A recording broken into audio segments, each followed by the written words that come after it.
Welcome to Houston Sports Talk with your host, Robert Land. Thanks for checking into the best Houston sports podcast. And joining me is Inside the Gridiron podcast host Jack Borowsky, who wrote a real interesting piece for Sports Illustrated on Texans second round pick Jalen Pitre, the safety out of Baylor. Great to have you on the show, Jack. Yeah, thanks for having me on. I appreciate it. This is actually the highest the Texans have ever drafted a safety, Jack. So we hope they got this one right. In your analysis of Pitre a few months ago, you made a comparison for him. Tell us which NFL safety you compared him to and why. Yeah, Javon Holland, who went to Oregon, was in this past draft. The Dolphins took him, a few picks before Pitre went in this year's draft. So around the same range, both top 50 picks. And Holland coming out, he was an interesting prospect because he played as a freshman and then took a leap as a sophomore at Oregon, but, opted out his junior season. So we didn't get to see film from that year, but based off his sophomore film, the guy does everything that Pitre does well. They play all over the field, wherever they ask. It's almost like they're an extension of the coach out there. Everyone always talks about, the middle linebackers, the quarterback of the defense. But I think the two of them are essentially the quarterbacks of their defenses and how they're always one step ahead of the offense. The versatility that they possess. They can play deep free safety. They can play quarters. They can line up in the box. They can, they can cover tight ends. They can cover slot receivers. I truly felt they can do anything defensively. It's why I was so high on the both of them. And Holland came in as a rookie and was, arguably one of the best safeties we've seen in recent memory at such a young age, and is going to be a star for years to come. The reason why both of them didn't go in the first round, Holland's got a little bit better size, but it really just came down to, positional value. But, both of them are really talented. And, it's why I think, Pitre is going to be able to step in day one and start, similar to how Holland did and excel in whatever a defense asks of them. Yeah, I want to get back to that versatility you mentioned, but speaking to his second round and where he was picked, you said there wasn't another player in the nation who had his physicality and tenacity on the field. His motor was unmatched. I'm quoting you from your article. How do you think he compares to the first safety taken in the draft, Kyle Hamilton? With Hamilton, the biggest difference, Hamilton is 6'4", looks like he was built in a lab. If you just took everything that you want in a football player, it would look like Kyle Hamilton. The only reason he fell to 14 was because he ran slow in his 40. But, if we're comparing, safeties here, Harrison Smith, who went to Notre Dame, ran really slow in the 40 and ended up being, now he's one of the top safeties in the NFL, similar to what Hamilton will be. If you compare the two, I just think it's just, Hamilton, his football IQ is up there with some of the best of all time, in my opinion. He sees the game at a different level. His range is unheard of. He can cover literally anyone. He's going to be a tight end eraser from day one. But I think it's interesting because both of them don't have a profound role. Like, hey, this guy is just a deep free safety, or this guy is just, a nickel, whatever position specifically that you think they'll play at the next level, which is why, obviously Hamilton is the easy one to project. Like, he's going to be the best safety in the class, but there's no reason that Pitre won't be. I think both of them, Hamilton just has freakish size, freakish length. Ball production was off the charts, and was the guy at Notre Dame, a younger player than Pitre. But my grades weren't incredibly different. Where 30 picks later, Pitre went. I think that they're both going to find a lot of success, and I like the value better at in the middle of the second round with Pitre than I do with Hamilton at 14, but I think both are going to be great players in the NFL. It's interesting because we got a guy down the street here, Lance Zierlein, really well respected in Houston as a longtime radio personality, of course, writes for NFL.com. In his analysis of Pitre, he projected him in the third round, a couple of weaknesses on his scouting report. Just want to get your thoughts on them. He said that it was Jalen doesn't have enough pure speed to be an NFL safety. He's got a little concern about him covering guys in space. What do you think about that? Yeah, yeah. I wasn't as concerned as Lance was about the speed, because when you play a step up the offense, it tends to just make up for things. If Pitre went out there and I was like, hey, he looks a little bit lost, that's when that speed becomes a much greater concern. When a guy has the football IQ that he does, we talk about a comparison, wide receivers can run 4.4s, but if they don't understand the playbook, they end up running 4.8s out on the field. So Pitre's speed, I think, is helped out by how smart he is. He's not the fastest guy in the world, similar to Hamilton. The two, they're not 4.3 guys like Lewis Cine or Daxton Hill, but where they make up for that and where Pitre does is just how smart he is and understanding of offenses and diagnoses things early. The instincts are off the charts. But the speed, he's not super fast, he's just not. But we've seen a number of safeties succeed at the next level who aren't very fast. So yeah, it's a weakness. Obviously, it's something you'd love for every guy to run. What Lewis Cine did or what Daxton Hill did. They're just, different body types and different players. But if there were, at times, in coverage, it wasn't always perfect. But for the most part, I didn't think of it to be something of a concern for Pitre. You know what? It's amazing what a difference a coach can make. And I just wanted to get your thoughts on what Dave Aranda brought, because Pitre starts off as a linebacker at Baylor, and then they created this position. And I heard Pitre describe it in an interview called the Star at Baylor, where he's part safety, nickel corner, linebacker, defensive end, all that rolled into one. What do you think Aranda meant for, basically bolting him into sort of stardom, I guess, as a safety, coming from linebacker? Yeah, Pitre, I interviewed him a couple of years back, and we talked about, where he was at, and, he was a good linebacker, and watching his film, even, his 2020 tape, it was a COVID season. So, things were impacted. He was good, and Aranda was there, and it really helped. And then this year, it just it takes off. He looked like a new player. You're comfortable in that position that you're now playing.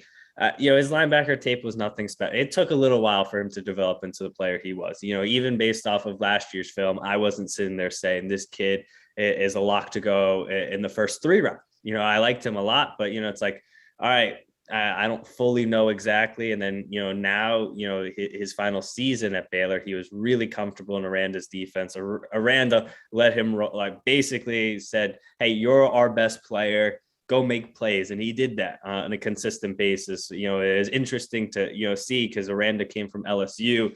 And I didn't see that kind of success from their linebacking cores that I necessarily saw from Pitre. Obviously, LSU, they've had a number of prospects, but the impact, even Terrell Bernard, who went in the 3rd round from Baylor, I didn't see that kind of impact that Aranda had, with regard to, how he handled Pitre. And I thought he did an incredible job. And it's probably one of the main reasons he went as high as he did. He got a master's degree in educational psychology while at Baylor, was on the Big 12 Commissioner's Honor Roll, not just football IQ with Pitre. And what's amazing, Jack, is he only got 2 major scholarship offers out of Stafford High School here in Houston. Actually played with under my coach that was at my old high school before he was at Pitre's high school. So Ron Counter only got scholarships from SMU and Baylor. Said that the University of Houston actually made a last-second run at him when the Art Briles mess went down at Baylor, right as he was about to start there. Jack, I tend to love those guys that have that chip on their shoulder because they had been overlooked by everybody. Yeah, no, definitely. I think that plays into, everything. Sometimes when you get guys who are 5-star recruits coming out of high school, they're bigger, faster, stronger. At a younger age, they go to an Alabama and then they get boosted up because of, the players they're playing around. And then they go to the NFL and they don't have as much success.